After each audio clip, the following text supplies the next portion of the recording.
नमस्कार, डॉक्टर शरद नरुटे, मी liver transplant surgeon आहे आणि अशोका मेडिकलवरून बोलतो. आज आपण बोलणार आहोत आमच्या 3 पेशंट्स बद्दल ज्यांचा मी लिव्हर ट्रान्सप्लांट केले. अशोका मेडिकलमध्ये नाशिकमध्ये सलग 3 ट्रान्सप्लांट होणे ही अवघ्या 40 दिवसाच्या गॅपमध्ये आणि त्याच्यामध्ये सगळेच्या सगळे डिस्चार्ज करणे ही खरंच एक चांगली गोष्ट आहे. आमच्या पूर्ण टीमचे त्याच्याबद्दल एफर्ट्स बद्दल मी आभार मानतो. आता 3 केसेस एकदम वेगळ्या होत्या. पहिल्या पेशंटमध्ये लिव्हर खराब झाल्यामुळे डोळा इन्फेक्ट होऊन गेला, डोळा काढावा लागला, तर एकच डोळा राहिला आणि त्याच्यानंतर आपण त्याचं ट्रान्सप्लांट केलं, 9व्या दिवशी डिस्चार्ज घरी निघून गेला. दुसरा पेशंट त्याच्यामध्ये तसंच त्याला सतत ऍडमिशन, त्यामध्ये पाणी होणे, सारखंच ऍडमिशन करून त्याचा ट्रान्सप्लांट पेक्षा जास्त त्याचा ट्रान्सप्लांटच्या आधीच झाला.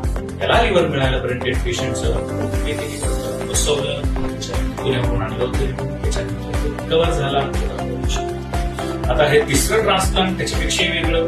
त्याला लिव्हरचा कॅन्सर होता, लिव्हर फेलियर होतं, पण त्याला मिळालं लिव्हर, ते सुद्धा चांगली होतं. एवढा लांब लिव्हर एअर अँब्युलन्सने लिफ्ट करून आणण्यात आलं, विमानाने लिव्हर आलं, पेशंटला बसवण्यात आलं आणि ते इतकं चांगलं काम केलं की तो 7व्या दिवशी घरी.